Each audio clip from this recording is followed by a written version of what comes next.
All over this unhappy globe, there are heroic volunteers putting up a selfless battle on behalf of the wretched of the earth. But only one of these is considered to have invisible means of support, to be nothing less than a saint. What makes Teresa of Calcutta so divine?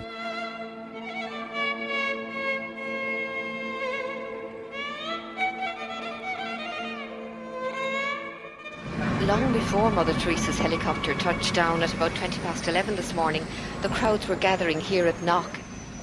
Among all of you who have made this pilgrimage to Knock this afternoon, we are privileged to have with us as a special guest at this Mass a pilgrim who has come from afar, a woman whose worldwide symbol for goodness and holiness. Not many claims made by the Irish clergy are widely or uncritically accepted, even in Ireland. But the saintliness of an Albanian nun named Agnes Boiaciu is a proposition that's accepted by many who are not even believers. Mother Teresa herself receives extravagant adulation as no more than her due. Of all the women in recent history, no one has captured the public imagination like Teresa of Calcutta. I'm not being facetious, and I'm certainly making no comparison when I say that no woman has made such an impact here since Our Lady herself appeared in 1879. So how did this auction of hyperbole and credulity get started? In that year of grace, 1969, the scrupulously neutral and objective British Broadcasting Corporation permitted that old fraud and mountebank Malcolm Muggeridge to pay a devotional visit to the Calcutta Shrine. Well, Teresa, after I met you in London, really the only thing I wanted to do is to come and see you in your work here. Now I've seen it. And of course it's a shining light. Himself arrogant, almost to the point of humility, Muggeridge became persuaded that he and his team had become the divinely appointed instruments of what he claimed was the first television miracle. During Something Beautiful for God, there was an episode where we were taken to a building that Mother Teresa called the House of the Dying, and Peter Schaefer, the director, said, it's very dark in here, do you think we can get anything? And we had just taken delivery at the BBC of some new film made by Kodak, which we hadn't had time to test before we left, so I said to Peter, well, let's have a go. So we shot it. And when we got back, several weeks later, a month or two later, we're sitting in the Rushes Theatre at Ealing Studios, and eventually up came the shots of the House of the Dying. And it was surprising. You could see every detail. And I said, that's amazing, that's extraordinary. And I was going to go on to say, 3 cheers for Kodak. I didn't get a chance to say that, though, because Malcolm, sitting in the front row, spun round and said, it's divine light. It's Mother Teresa. You'll find that it's divine light, old boy. And 3 or 4 days later, I found I was being phoned by journalists from London newspapers who were saying things like, we hear you've just come back from India with Malcolm Muggeridge, and you were the witness of a miracle.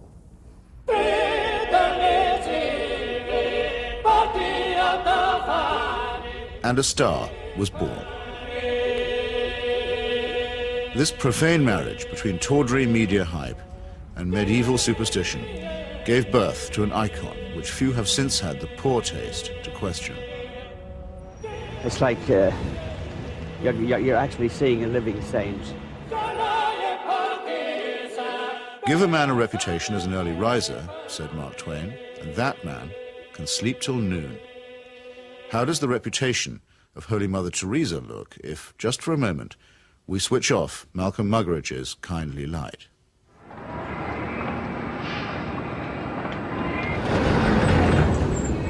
Mother Teresa is a Nobel Prize winner. She's a symbol. People in the West talk about her, so Indians adopt her at that level. The fact that what she does on the streets of Calcutta is really irrelevant to them.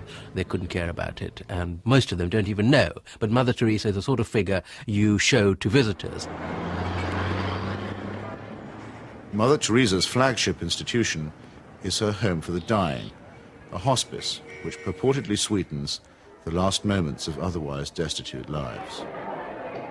My initial impression was of all the photographs and footage I've ever seen of Belsen and places like that, because all the patients had shaved heads.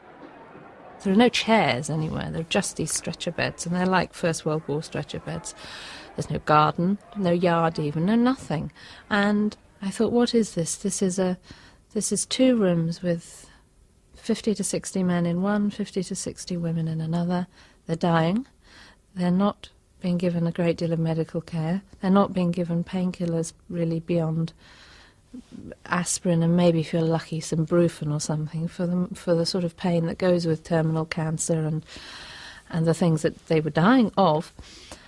And I thought, what's the point? Right from the very beginning, I wanted to serve the poor purely for the love of God and to give them what the rich people get with money. I wanted to give to the poor for the love of God. They didn't have enough drips. The needles they used and reused over and over and over, and you would see some of the nuns rinsing needles under the cold water tap. And I asked one of them why she was doing it. And she said, well, to clean it. And I said, yes, but why are you not sterilising it? Why are you not boiling water and sterilising your needles? She says, there's no point. There's no time. Mother Teresa's cult of death and suffering depends for its effect on the most vulnerable and helpless, abandoned babies, say, or the terminally ill, who supply the occasions for charity and the raw material for demonstrations of compassion.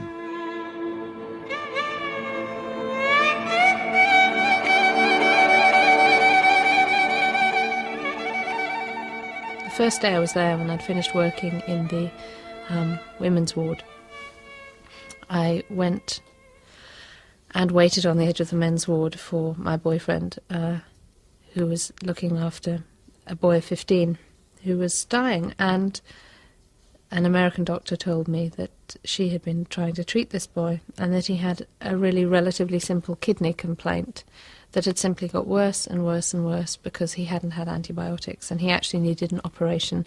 I don't recall what the problem was. She did tell me.